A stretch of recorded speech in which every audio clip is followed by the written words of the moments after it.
So welcome to my channel Classes at Facts and Logics। आज नया topic लेके आया हूँ जिसको हम कहते हैं कंट्रोल एंड कोऑर्डिनेशंस। तो ये कंट्रोल एंड कोऑर्डिनेशन जो टॉपिक है ये बहुत ही इंपॉर्टेंट टॉपिक है हमारे बायो का, 10th का, 12th में भी है इसका पार्ट। ये जो चैप्टर है इसके अंदर दो टर्म्स आपको देखने को मिल रही है, कंट्रोल एंड कोऑर्डिनेशन। कंट्रोल का मतलब होता है किसी को कैसे गवर्न करना है, कैसे चलाना है। और कोऑर्डिनेशन का मतलब वेरियस पार्ट्स को आपस में मेल जोल करवा के कैसे उनको इकट्ठे आगे लेके जाना है किसी पर्टिकुलर ग्रोथ की तरफ या पॉजिटिव रिजल्ट की तरफ। इसको हम बोलते हैं कोऑर्डिनेट करना। तो कंट्रोल एंड कोऑर्डिनेट। अब हमारे पास दो टाइप के लिविंग ऑर्गेनिजम्स हैं, प्लांट्स एंड एनिमल्स। प्लांट में सिस्टम अलग है और एनिमल्स में सिस्टम अलग है। अगर हम बात करें एनिमल्स, तो एनिमल्स में कंट्रोल एंड कोऑर्डिनेट करने के दो तरीके हमारे पास। पहला है हमारा नर्वस सिस्टम, सेकंड है हमारा हार्मोनल सिस्टम। तो पहले मैं अब आपको थोड़ा सा दोनों का इंट्रोडक्शन दूंगा। अब इंट्रोडक्शन में ये है कि जो हमारा हार्मोनल सिस्टम है वो बेस्ड है हॉर्मोन्स के ऊपर। अब हॉर्मोन्स क्या होते हैं? हॉर्मोन्स होते हैं वो केमिकल्स जो बॉडी में जब रिलीज होते हैं एक पर्टिकुलर टारगेट पे एक्ट करते हैं और उसके अकॉर्डिंगली हम रिस्पॉन्स करते हैं, उसी के अकॉर्डिंगली वो हमें कंट्रोल और कोऑर्डिनेट करता है। अब हार्मोन जो सिस्टम जो है ह्यूमन बॉडी का या एनिमल्स का, उसके लिए हमारे पास बहुत सारी ग्लैंड्स हैं जिन ग्लैंड्स को हम बोलते हैं एंडोक्राइन ग्लैंड्स। ये एंडोक्राइन ग्लैंड्स ऐसी ग्लैंड्स हैं जो सेक्रीट करती हैं जब अपने हॉर्मोन्स, तो सीधे ब्लड में मिक्स होते हैं और अपने टारगेट ऑर्गन्स के ऊपर जाके एक्ट करते हैं। इसके अलावा एक और ग्लैंड होती है जिसको हम बोलते हैं एक्सोक्राइन ग्लैंड्स। वो क्या करती हैं? अपनी सिक्रीशन को इकट्ठा करके रखती हैं, जब उनका सही टाइम आता है तब वो रिलीज करती हैं। मतलब उनके पास डक्ट्स होती हैं जिसमें वो रखती हैं। वो फ्लो होते हैं हमेशा थ्रू द डक्ट, उनके जो भी सिक्रीशंस होती हैं। जैसे हमने पढ़ा था लीवर, स्लाइवरी ग्लैंड्स, ये सब एक्सोक्राइन ग्लैंड्स की एग्जांपल्स हैं। एंडोक्राइन के पास हमारे बहुत लंबी लिस्ट है जिसको हम डिटेल में करेंगे।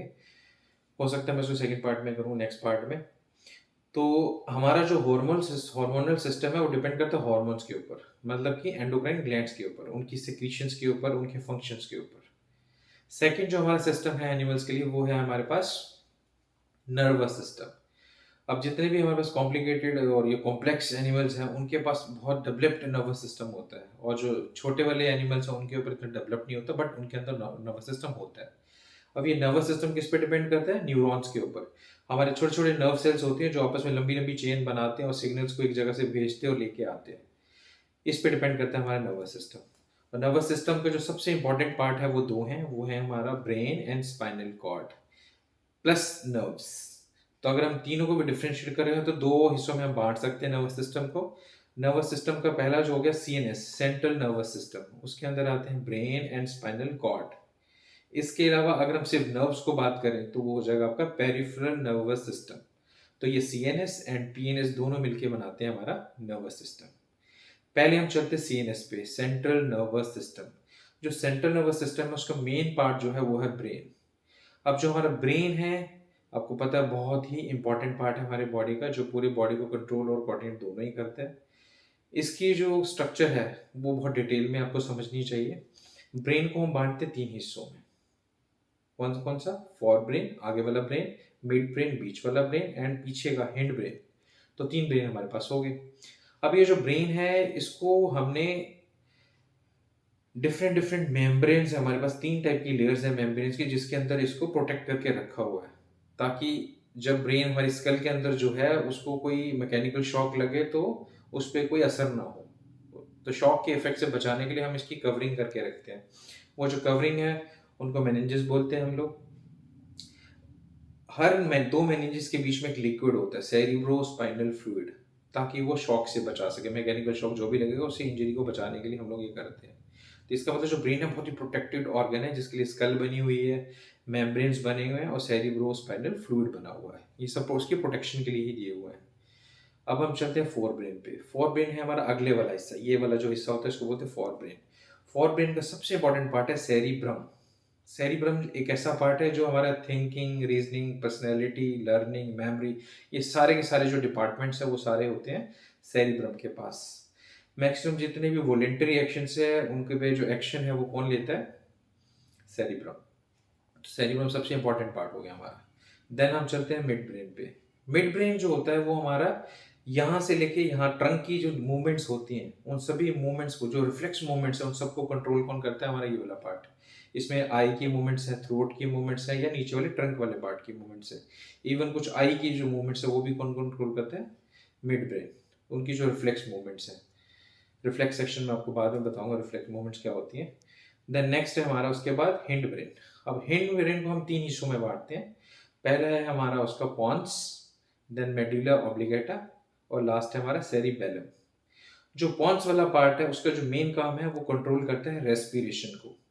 हमारी जो रेस्पिरेशन है, जो हम सांस लेते हैं, फूड उसमें बर्न होता है, उससे जो हमारी एनर्जी निकलती है फूड बर्न होने के बाद, वो सारा का जो कंट्रोल है वो पॉन्स के पास है।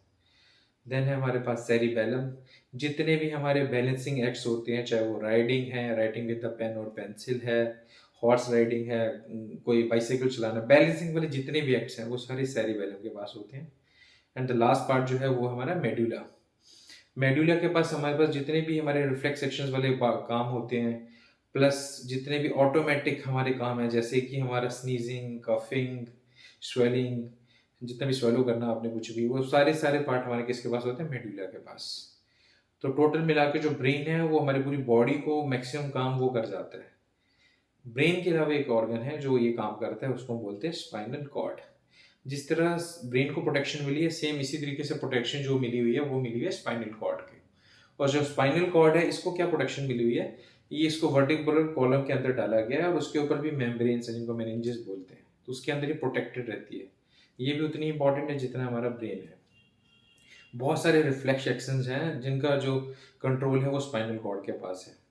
जितने भी हमारे बॉडी के अंदर सिग्नल्स आते हैं उनको ये नर्व्स के थ्रू कलेक्ट करती है स्पाइनल कॉर्ड, उसको खुद को या फिर ब्रेन को आगे सप्लाई करती है या उनसे रिजल्ट लेती है। तो ये दोनों काम हमारे अगर हम बात करें अब इन दोनों को, अगर हम जब स्पाइनल कॉर्ड और ब्रेन को दोनों को मिलाते हैं तो ये बन जाता है सेंट्रल नर्वस सिस्टम। इसके अलावा नर्व्स भी हैं जो बहुत पार्टिसिपेट करती हैं इन सबको कोऑर्डिनेट करने में, उनको हम क्या बोलते हैं?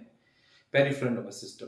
पेरिफेरल नर्वस सिस्टम के अंदर हमारे दोनों साइड पेयर हैं नर्व्स के, जो मिलके सारे के सारे जो सिग्नल्स हमको लेके आते हैं स्पाइनल कॉर्ड्स तक, और स्पाइनल कॉर्ड उसको ब्रेन तक पहुंचाती है, और सारे मिलके कोऑर्डिनेट करते हैं बॉडी को।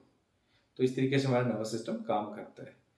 अब इसमें जो न्यूरॉन्स हैं उसके मैं डिटेल आपको नेक्स्ट में बताऊंगा। तब तक बने रहिए हमारे साथ। कमेंट करिए, लाइक करिए, सब्सक्राइब कीजिए, और कमेंट तो आपने ज़रूर करना है, क्योंकि आपके कमेंट्स पे डिपेंड करता है कि हमने अगले जो वीडियोस हैं उनमें क्या क्या और नया डालना है। So thank you for watching.